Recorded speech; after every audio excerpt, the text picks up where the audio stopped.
Our number one political issue. It's the number one priority on Mayor Sadiq Khan's manifesto, which means it's one of the issues that we are taking rapid action on.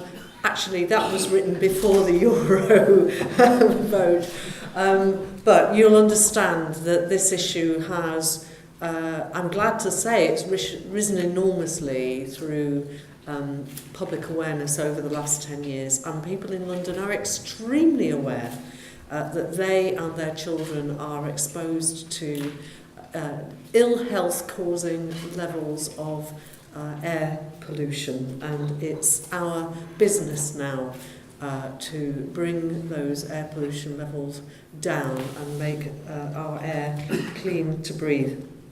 And there's a real benefit in joining together and integrating and focusing our efforts on air quality and on climate change, which again remains an issue, a serious issue for us.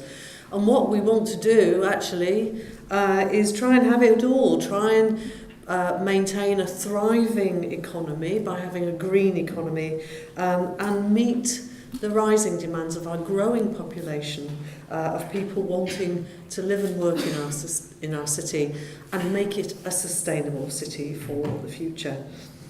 So one of the Mayor's immediate priorities is to improve London's air quality and to make sure that we meet the legal limits for nitrogen dioxide much sooner than previously announced, before the current plan of 2025. Pollution affects us all, and I think it's now being seen as a public health priority. It's certainly a major driver of health inequalities in London, and that must make it important for us. The Mayor recognises that he and the 33 boroughs that make up London also have a key role in integrating transport and spatial planning decisions. With substantial population growth, we do need to address much more closely now how people and goods move around, how our city functions. And our urban road network, of course, medieval street patterns in the centre of London still, were never designed for such intensive vehicle use. Sadly, after a period of starting to get that vehicle use under control, as it were, we have actually seen a rise in congestion over the past 5 years, which is caused by a number of factors. We have an unprecedented rise in minicabs. You'll understand what that's about, but we have over 100,000 minicab drivers in London now, 25,000 black taxi cabs as well. We have enormous growth in internet delivery traffic. Internet shopping is, London is really ahead of the curve in terms of being early adopters of internet shopping, and at the moment the system for deliveries is hugely inefficient and unorganised, and we have issues, of course, as I said, of population growth. And we need to integrate our approach to reducing emissions with also looking at our use of the road network and our issues there. I have to say, I heard the delightful phrase modal shift come from Mayor Khan's lips the other day, and it remains our number one transport theme, I think. We want to get people into active modes of transport, on their legs, on their bikes, into public transport, which is also usually a mode which causes them to walk more as well. So very, very important for us. A word on diesel. We're very encouraged by the latest Euro 6 diesel technology in new heavy vehicles. TfL have seen good results from this, and the Mayor is confident that this standard will have a significant impact on emissions from lorries, coaches and buses over time. We intend to accelerate the benefits by expanding our ultra-low emission zone proposals to become London-wide from 2020 for those heavier vehicles, subject to consultation. As I said, we can't ignore the damage that older diesel vehicles are causing to our air quality in the city. And much of the challenge we face right now is part of a consequence of the, I don't think this is really a verb, but the dieselisation combined with weak vehicle standards that have failed to control pollutants in urban environments. The proportion of diesel cars in the UK has tripled since the last decade, and the diesel vehicle industry is experiencing record sales. It's a problem. I think consumers have been let down regarding the fuel efficiency of their vehicle, which usually comes in at 20% less in the real world than in the laboratory, affecting carbon dioxide emissions, and of course, it says wallets here, but can I just say purses? Fuel consumption increases by as much as 80 to 100% in the case of some popular vehicles driven at low speeds. You never get the fuel efficiency you think you're going to get. You were sold when you're driving around a city. In all, we've got to consider whether small diesel vehicles are right for our cities. They are major polluters, and real driving emissions reductions are yet to be realised. In the short term, we've got to address this head-on by trialling after-treatment solutions, supporting gas conversions, and being sure that we get it right in the future on vehicle standards in the wake of the Volkswagen scandal. It's particularly relevant that we get it right now for vans. As I've mentioned, they are increasing in our streets, and there are very limited diesel alternatives on offer. I think there's 2 electric models on the market. And although fuels such as LPG, liquid petroleum gas, could be a great interim solution if we show some willing towards it, I think any technical solutions have also got to be coupled with us doing more to actually consolidate and curb and control van use to make it much more efficient. Consolidation can actually help. Some North London councils have recently cut deliveries by half through the Mayor's Air Quality Fund, with help from the Mayor's Air Quality Fund, and there's lots of things that can be done. For example, within an area, if you've got a business improvement district or a town centre manager, there's lots that can be done to try and consolidate things like business waste collection. Ultimately, our ambition is to make sure that we create the right environment for low-carbon fuels to thrive. Whilst London has an influence on the new vehicle market, it's still true that half of the vehicles that drive into London each year are actually registered somewhere else in the country, and there's a fair number that come in from overseas, which is why the Mayor strongly believes that the government must deliver effective national incentives to accelerate the uptake of alternatively fuelled vehicles. Dieselisation, has been a really regrettable process, but it does show quite how effective national financial incentives, tax breaks, etc., can be in shifting consumer demand on vehicle take-up. So it's an important stick and a carrot sometimes. The Mayor wants to set ambitious policies that will create demonstrator fleets in London, boost industry sales, and lead the transition towards alternative fuel technology.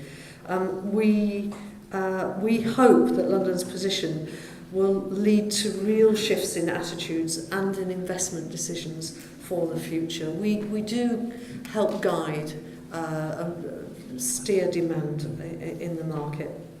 We have to adopt a technology neutral approach, so that we can focus both on reducing carbon dioxide and pollutants without limiting ourselves to one particular solution. London will have 8 hydrogen refuelling stations by the end of the year, and 3 of these will be integrated into the petrol station forecourts. There are big plans to expand our electric vehicle charging network, and we continue to support and trial other fuels as they emerge. TfL is part funding an industry-led programme, Low City, to help the freight and fleet industry reduce its impact on air quality by increasing the use of ultra-low emission vehicles. More than 600 organisations from across the commercial vehicle industry, government and academia are already working together on the programme to make a widespread use of low emission commercial vehicles to make that a reality. The Mayor recognises that TfL can take the lead, and he's keen to make great strides in the bus fleet. In particular, with the LowCVP, we've led our way in working with the industry to develop innovative bus retrofit technologies. Our current solution to upgrade older Euro 5 buses to the latest Euro 6 standards is delivering excellent results, and we're really going to up the ante on that and move as fast as we can through our fleet. That said, the Mayor's overall ambition is to transition the bus fleet buses away from conventional fuel altogether over time. By 2020, London will have 300 zero-emission buses, and a third of its fleet will be hybrid electric. Our fleet's about 8,000 buses at the moment. We also want to set an early date when TfL will only procure new hybrid electric or hydrogen buses, so that it becomes business as usual and the economies of scale start to fall into place. I have absolutely no desire to ever buy a diesel bus again. The speed that this can happen will be heavily influenced by whether we can secure further reductions in existing price premiums for new technologies.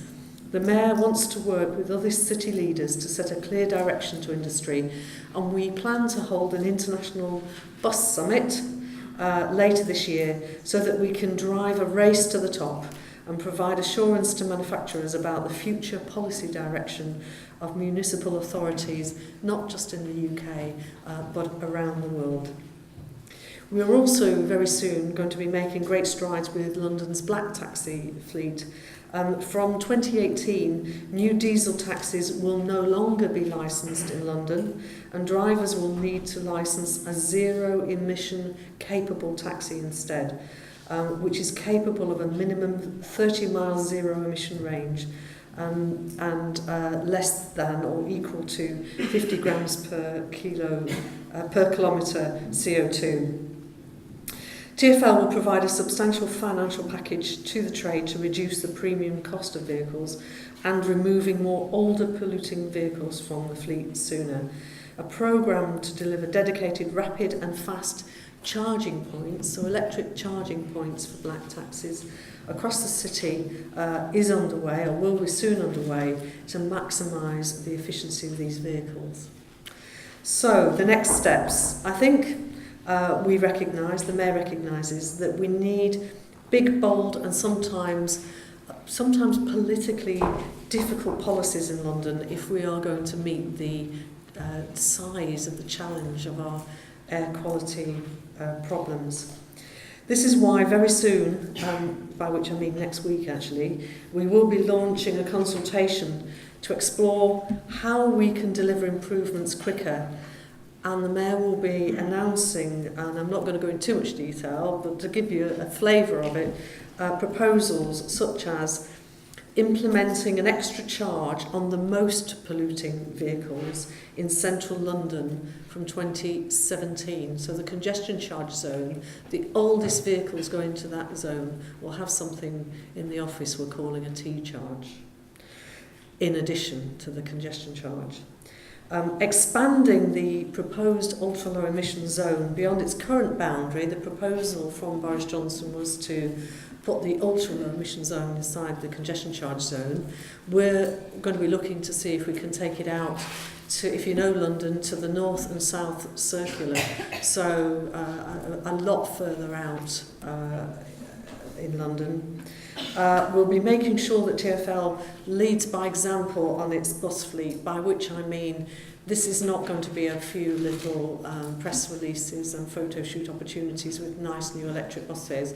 This is going to be the totality of the fleet being at Euro 6 standard as soon as we can make it, and that might be 2021, 2022. If we can make it for 2020, I'm talking across the whole of London, then we will do it. I think one of the issues is capacity in the system. But the bus fleet, we're going to lead by example on that, because in terms of transport-related air pollution, our own bus fleet is contributing about 25% of the problem in London.